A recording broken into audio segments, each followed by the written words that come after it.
બાંધીને રહે છે,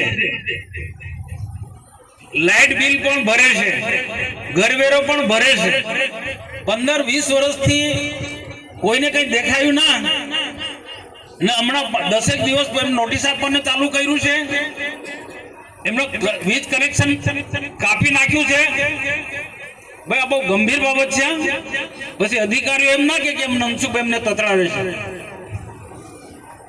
જે બી હોય તો અમારો સંપર્ક કરો ભાઈ મામલતદાર સાહેબ. આ બધું નહીં ચાલે.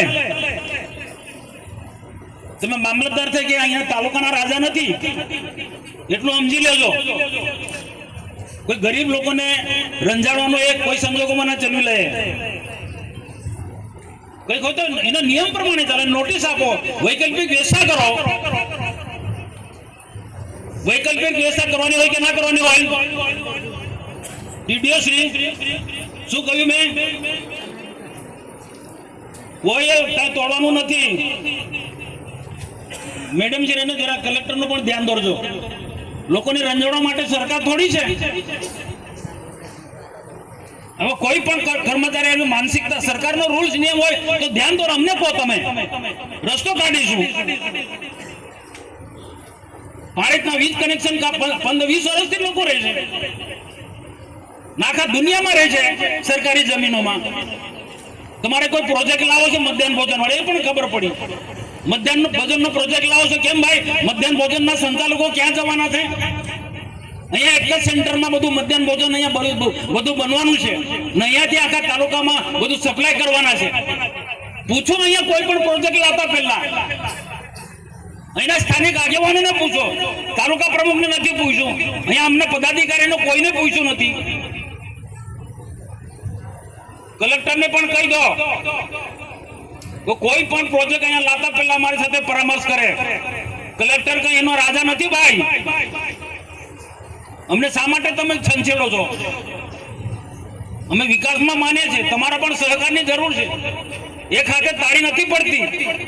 વિકાસ કરવો હોય તો પદાધિકારી ને અધિકારીઓ બધા સાથે મળીને, પણ ગરીબ જનતાને આદિવાસીને રંજાડવું ના હોય ને. કાયદો ભલે હોય પણ કાયદામાંથી પણ વ્યવહારિક રસ્તો કાઢવો પડે કે ના કાઢવો પડે. કાયદા તો છે, અમને ખબર છે, કાયદાનું પાલન અમે કરીએ છીએ. પણ આ કાયદાઓ થકી ગરીબોને આદિવાસીઓને કે રંજાડવાનું થોડું હોય. આવું કોઈ સંજોગમાં ના ચાલી લેવા જાય.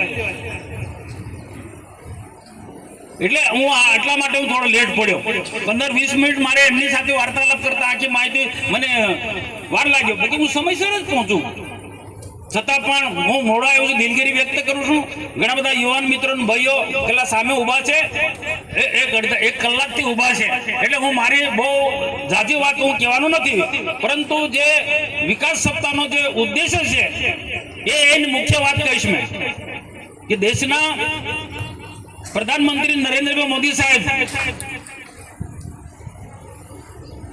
આપણા ભારત દેશને સમૃદ્ધ ભારત બનાવવા માંગે છે, મજબૂત ભારત બનાવવા માંગે છે, આત્મનિર્ભર ભારત બનાવવા માંગે છે. હર હાથ કો કામ. આ સમજી લેજો ભાઈ. બધા જ કર્મચારી બી સમજે, અધિકારી બી સમજે અને પદાધિકારી પણ સમજે અને બધા જ લોકો પણ સમજે. હર હાથ કો કામ. આ હિન્દુસ્તાનના એક વ્યક્તિને કામ મળે અને સરકારની એ જવાબદારી છે. સરકાર એમાંથી છટકી જવા માંગતી નથી અને એના કારણે અનેક પ્રકારના કાર્યક્રમો સરકાર ચલાવી રહી છે. દેશને સમૃદ્ધ ભારત બનાવશે, મજબૂત ભારત બનાવશે. અમેરિકા કે ચાઇનાની હરોળમાં આપણે દેશને લાવો છે. હમણાં શાંતિલાલ ભાઈ વાત કરી, અહીંયા યુક્રેનની જોને પૂછો વિદેશોમાં કેટલો વિકાસ થયો એનો ખ્યાલ છે. વિદેશોમાં જે પ્રકારનો અમેરિકા, ચાઇના, જે જાપાન, જર્મનીનો જે પ્રકારે જે વિકાસ થાય છે, એકમ ભારત દેશ એ પ્રકારનો વિકાસ ના કરી શકે? ભારતને પણ અમેરિકાની જેમ વિકાસ કરવો છે, ચાઇનાની જેમ વિકાસ કરવો છે, એમની હરોળમાં લાવવું છે અને 2047 સુધીમાં વિકસિત ભારત બનાવવો છે. આપ સૌને બધાને પણ એક અપીલ કરું છું, 2047 સુધીમાં જે પ્રકારે ભારત સરકાર ને રાજ્ય સરકારના અલગ કાર્યક્રમો ચાલી રહ્યા છે, વિકાસનાથી માંડીને યોજના ચાલી રહી છે, એ જે યોજનાને સમજીને જે લોકો પૂરેપૂરો લાભ લેશે એનો 2047 સુધીમાં જબરજસ્ત મોટો વિકાસ થવાનો છે, કોઈ રોકી નથી શકવાનું. આપણે ટીવીમાં જોઈએ ને, દુનિયા બદલ રહી है, ટીવીમાં જોઈએ છે દુનિયા બદલ રહી है, ઝડપથી દુનિયા આગળ વધી રહી છે. જ્યાં વિકાસ છે ત્યાં ઝડપથી આગળ વધી રહી. ટીકા ટિપ્પણી કરનારા શાંતિલાલભાઈ બહુ સારી વાત, શાંતિલાલભાઈ બહુ સારી વાત કરી, ટૂંકમાં કીધું પણ બહુ સારી વાત કરી. સમજો કે દુનિયા કઈ રીતના આગળ વધી રહી છે. ટાંટિયા ખેંચની એકબીજાની ટીકા ટિપ્પણી કરીશું તો પછી આદિવાસી સમાજનો, આદિવાસી તાલુકાનો કઈ રીતના વિકાસ થવાનો છે.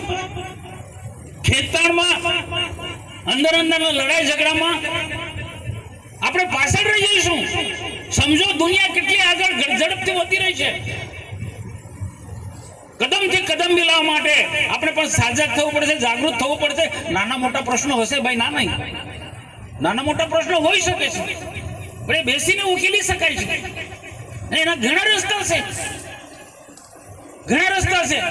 વાતાવરણ ઢોળવાથી કોને નુકસાન છે? મને કે બીજા કોઈ નેતાને નુકસાન નથી, નુકસાન છે આમ પ્રજાને. સરકારની ઘણી ઘણી બધી યોજનાઓ છે. શંકરભાઈએ જે વાત કરી ને આપ પણ બધા જાણો છો કે નરેન્દ્રભાઈ મોદીની સરકાર અને ગુજરાતના મુખ્યમંત્રી ભૂપેન્દ્રભાઈ પટેલની સરકાર ગરીબમાં ગરીબ માણસને કેમ કરીને વિકાસના માર્ગે જોડી શકાય એ માટે અલગ પ્રકારની યોજના લઈને ચાલે છે. અને એક ગરીબનું ખાતું ખોલવા માટે નરેન્દ્રભાઈ મોદીએ અભિયાન ચલાવ્યું ત્યારે ટીકા ટિપ્પણી થતી હતી, ગરીબો પાસે પૈસા